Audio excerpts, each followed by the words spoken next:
What a time to be alive and talking NHL as TSN's Darren Dreger joins us today from Hogtown. Hey, Dregs, good to see you as always, my friend. How are you? You know what? I'm doing okay. Obviously not quite as good as you with the backdrop that you've got. I've got this stingy old office bookshelf behind me, and there you are sitting in South Florida. So I'm envious. You know what? I think of you guys all the time when you're down here covering these NHL GMs meetings from Boca Raton. It's just up the road for IMRES. I always thought that was the best gig in hockey. And I'm sitting here going, how come people aren't down here being hockey insiders in South Florida? Whatever. I get it. But, Dregs, I'm going to open up with this. Panthers Lightning last night. Donnybrook in Orlando. Melees all over the ice. Is this the best rivalry in the NHL right now?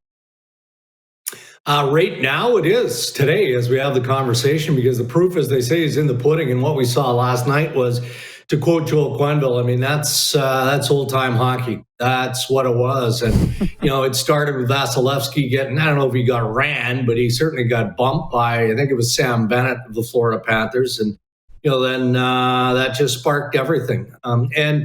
Obviously the Florida Panthers are envious. Every team in the league that hasn't won back-to-back Stanley Cups like the Tampa Bay Lightning is envious. I don't know how much of that is deep-rooted. I don't know that travels with one player to the next. But there's a certain level of animosity, and there is definitely some envy on the side of the Florida Panthers because they want what the Tampa Bay Lightning has. And I look at the Florida Panthers, Rod. I see a very good developing team here. And again, that's not news breaking. We saw the strides they made last year and the year before, and they're most definitely on the upswing. So that division is going to be an interesting one. And stuff like preseason shenanigans like we witnessed last night just makes it all the more interesting.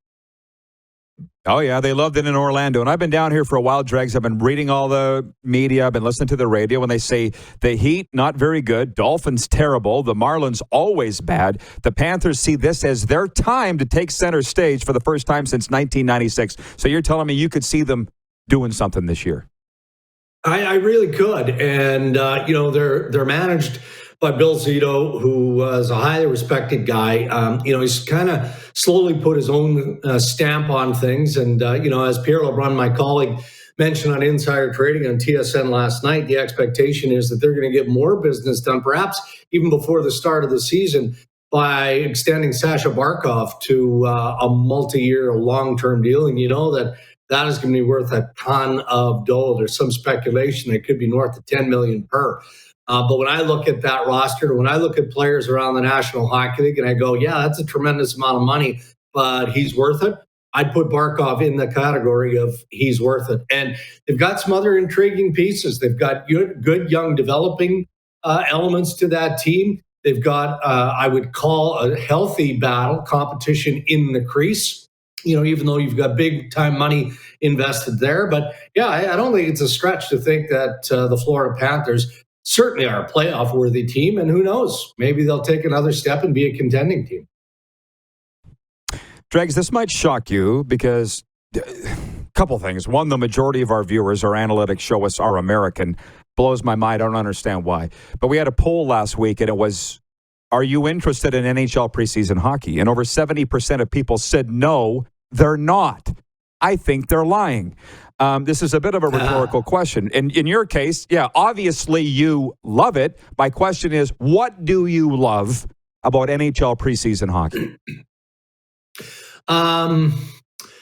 I love the new fits and the development stories, right? When, a young player who is finding his way in the National Hockey League just gets to that next level. And Rod, going back to our days, back in junior hockey in the Western Hockey League, I mean, you'd see that at that level, right?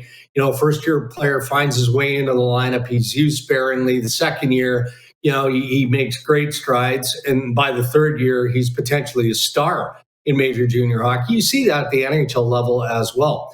Then I look at the game we did last night, and it was the Toronto Maple Leafs and the Montreal Canadiens. And, there's a lot of competition, for example, on the left side, on left wing for the Maple Leafs. Nick Ritchie scores 2 goals, but he's expected to line up with Auston Matthews and Mitch Marner. Matthews isn't quite healthy enough yet. They've got Michael Bunting, who's expected to line with John Tavares and William Nylander. He didn't play last night, but Ilya Mikheyev slipped into that number 2 spot on the left side, and he scored a goal and had a couple of chances. So I always like the internal battles that go along with even the established teams like the Toronto Maple Leafs, and then some of the younger pieces like Jack Hughes. He's a little bit dinged up right now in New Jersey. But I watched the New Jersey Devils game the other night, and Jack Hughes, who's entering his 3rd year in the National Hockey League, he looks like he is absolutely ready to run. So I don't watch the vets as much. I understand there's a lot of mistakes in preseason hockey. It can be boring at times. But then you have what went down in Orlando last night between the Panthers and the Lightning, and some of the other intriguing stories team by team. So that's the stuff that keeps me engaged and entertained in exhibition play.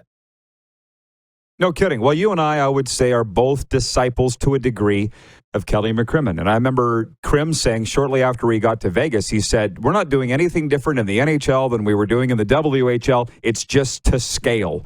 And I believe he was talking about player movement. He was talking about business. Do you believe that's the case? And if so, how and why?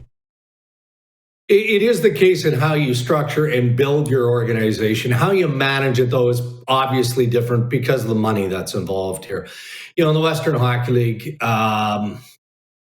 players are there because they're looking to play at a higher level. And yeah, of course, there's money involved, but certainly not the millions, the magnitude of what you see in the NHL. And the players don't yield the same level of power over the clubs in major, junior, college as they do in the National Hockey League. I mean, there's legit concern with a star player going into the final year of his contract and looking at unrestricted free agency. Again, when you're dealing with a hard cap in the National Hockey League, especially throughout this pandemic where it doesn't look like it's going to go up a whole bunch, you have to get real creative. And to a degree, Rod, as we saw from the Vegas Golden Knights and specifically Kelly McCrimmon, you've got to make real difficult, if not cutthroat, business decisions. It rankles people, but you know what? That's the cost of winning. And McCrimmon and the Vegas Golden Knights want to win that Stanley Cup as much or perhaps more than a lot of teams in the National Hockey League, just by design where the Vegas Golden Knights are. So the similarities in how you build a winning roster most definitely are there, but then the business side of things definitely takes over as well. Well, while we're on the topic, I hope this isn't too much of a grenade, but do you think, given Robin Lehner's comments on Saturday, that the Golden Knights might be regretting their decision and kept the wrong guy, or do you think this translates to on the ice at all?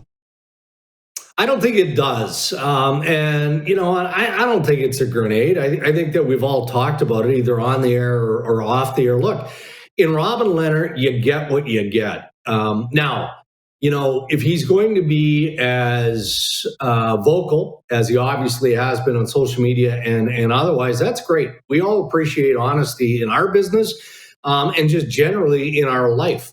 So I deal better when I'm dealing with people who are upfront and they are honest with me. You don't like the question I'm asking? Well, tell me. Doesn't mean I'm going to ask it in a different way or I'm going to back off, but at least be honest and upfront in that. That's my world. That's my example. So I'm okay with Robin Lehner taking to social media in the fashion that he did, but you got to back it up. He's got to stop the puck. And I think that would be the position of Pete DeBoer, the head coach, or McCrimmon, George McPhee, management or ownership of the Vegas Golden Knights. We applaud the initiatives that Robin Lehner is supporting here, right? He wants to do what's best. He wants to leave the National Hockey League a better place than the one that he's living in now, evidently. And the one that he was brought into way back in the day. But he's got the power to say what he says and for that to resonate because he's a star goaltender in the National Hockey League. Look, every player has a voice, but if we're talking about a fringe player here, is he going to make the same amount of noise? Is there going to be the ripple effect? And unfortunately, the harsh reality that is not to the same degree. So I'm okay with Robin Lehner's comments. I'm okay with his positioning. But from a hockey perspective, from a competitive standpoint, he's got to be the star goaltender that the Golden Knights need him to be.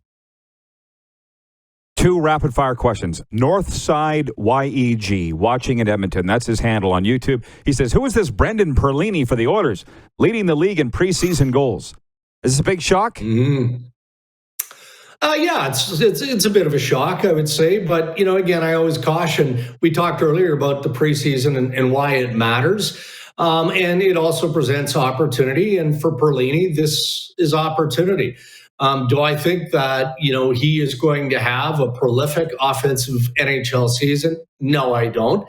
But the confidence that you gain and the fact that you're fighting for a job and you're seizing your opportunity as a player, that's all you can ask of yourself. So I like it. It's a good story, but I don't think that it's going to be one that's going to sustain itself for very long.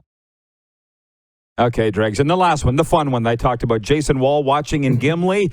He says, Darren Dreger, the pride of McNutsask. And yes, I've been there, just west of Dropmore, Manitoba. I got to ask you, how was the cabbage, Dregs? The last that we talked, you bought your cottage cabin. How did that play out? Oh, loved it. Thanks for asking. And in fact, I'm extraordinarily jealous of my daughter, Katie. She's a law student at Lakehead University in Thunder Bay. First year, by the way, so it's reading week, and I trust she's going to be doing a lot of reading from this Friday until next Friday, but she's actually driving from Thunder Bay to the Cabbage, so she's going to get to spend some quality time there, and I don't think I'm getting there anytime soon, but we had a few weeks in the summer. We absolutely loved it. Rod, I'm in the process of buying a fishing boat so that I can invest my time on the golf course and on Lake of the Prairies next summer. I can't wait. You wrote the check. That's what dads do. Now you're not needed anymore. You know that. That's fair. Yeah, that's true. You're right. All right, Dregs. As always, keep up the great work, man. Love watching you. Thanks for the time today. All right, buddy. You enjoy your time there. Again, I'm jealous. I haven't traveled a lot in a pandemic. Went to Vancouver a couple of weeks ago, but Vancouver's a beautiful city, but it doesn't look like where you are. I miss it. We'll be waiting for you. Thanks, Dregs. Darren Dreger checking in from Hogtown.